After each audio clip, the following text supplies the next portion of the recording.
కోడెల శివప్రసాద్ గారు, ఆయనతో నాకు చక్కటి సాన్నిహిత్య సంబంధం, బాగా మా మధ్యలో స్నేహం పెరిగింది. ఒకసారి అమెరికా టూర్ ఆయనతో పాటు కలిసి వెళ్ళాం. ఎన్నో రోజులు డైలీ 1-2 గంటల పాటు ఆయనతో కలిసి గడిపే అవకాశం వచ్చింది. చాలా మందికి తెలియని విషయం ఏంటంటే, అప్పటి ముఖ్యమంత్రితో నాకు తగాదా రావడానికి ఒక ముఖ్య కారణం కోడెల శివప్రసాద్ గారు.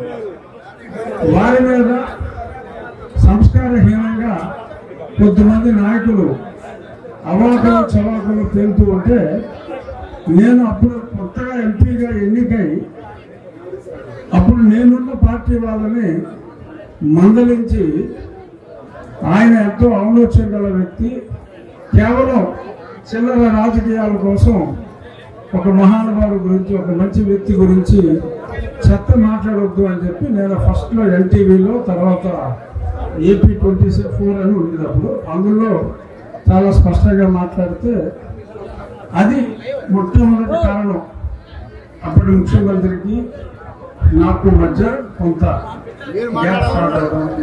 తర్వాత చాలా ఇన్సిడెంట్స్ జరిగినాయి. ఈ సందర్భంగా శివప్రసాద్ గారిని, ఆయనంటే ఆ శాసనసభ స్పీకర్ స్థానానికి ఒక బెంచ్ మార్క్ అనేది ఆయన క్రియేట్ చేశారు. ఆయన క్రమశిక్షణ కానీ, ఆయన సభ నడిపిన తీరు కానీ, ఈరోజు ఒక డిప్యూటీ స్పీకర్గా చాలామంది చెప్తూ ఉంటారు, కోడెల గారు ఈ రకంగా వ్యవహరించేవారండి ఇటువంటి విషయంలో. ఆ తర్వాత కోడెల గారు తర్వాత చాలా డౌన్ఫాల్ చూసాం శాసన సభ నిర్వహణలో.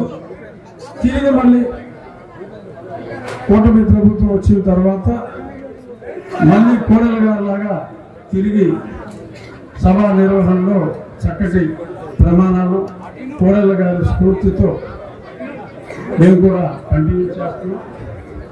ఈ సందర్భంగా కోడెల గారి స్ఫూర్తిని నింపుకొని శివరామ్ గారు, మేము వాట్సాప్లో చాలా రెగ్యులర్గా టచ్లో ఉంటాం.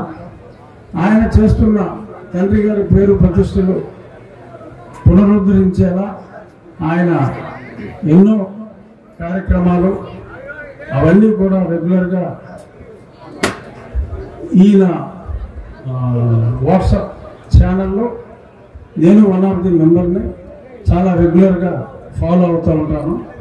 తండ్రికి తగ్గ తనయుడిగా శివరామ్ గారు మరెంతో పేరు ప్రఖ్యాతులు గడించాలని, ఆయన ఆశయాల అమల్లో అన్నగారు ఉన్నారు, కృష్ణదేవరాయలు ఉన్నాడు, ఎందరున్నా కూడా ఆయన అడుగుజాడల్లో పల్నాటి పులి బిడ్డగా ఆయన కూడా మంచి ఆదరణ ఉంటుంది. అది మరింత ఎదగాలని కూడా నేను మనస్ఫూర్తిగా కోరుకుంటున్నాను. 1 నెల క్రితం కన్నా లక్ష్మీనారాయణ గారు, అన్నా నువ్వు మా రాజుపాలెం మండలంలో ఒక గ్రామంలో కొన్ని ప్రోగ్రామ్స్ పెడుతున్నాం, నువ్వు రావాలి అని చెప్పంటే,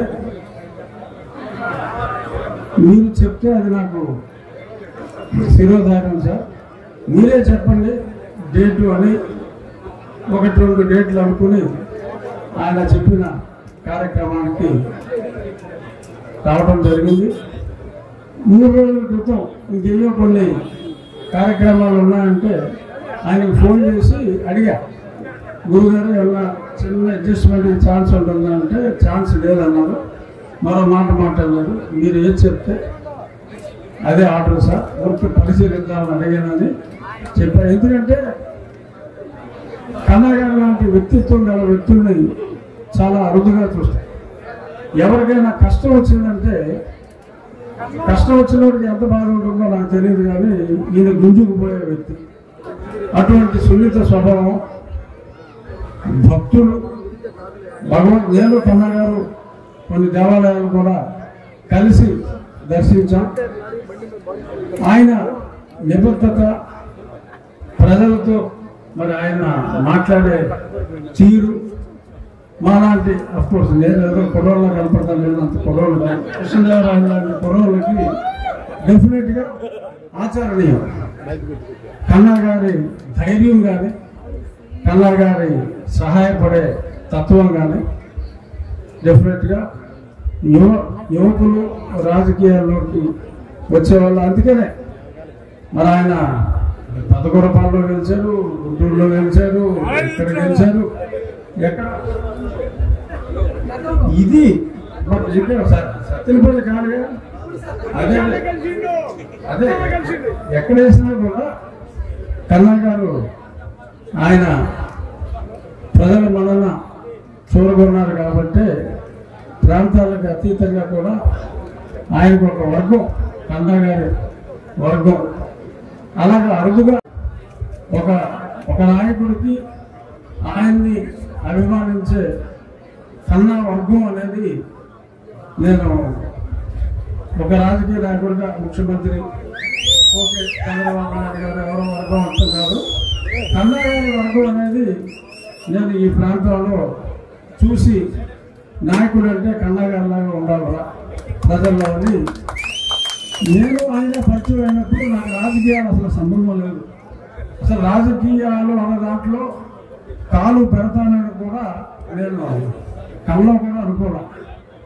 చాలా మందికి టికెట్లు ఇప్పించాను నేను చాలా పార్టీల్లో, కానీ రాజకీయాల్లోకి వస్తానని అనుకోలే. వచ్చిన తర్వాత నన్ను ఇన్స్పైర్ చేసిన నాయకుల్లో ఇది ఎప్పుడు ఆయన చెప్పలేను.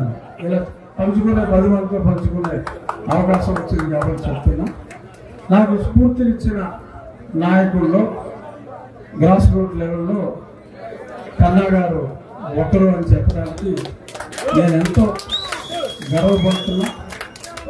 ఆయన ఎప్పుడు ఈ నియోజకవర్గంలో ఎక్కడికి రమ్మన్నా కూడా నేను ఎప్పుడు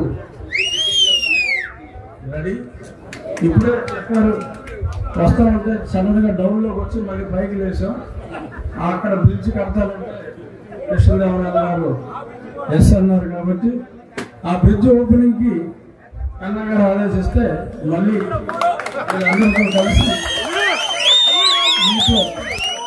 ఇంట్లో వేదిక పంచుకుంటా ఇచ్చేస్తాను.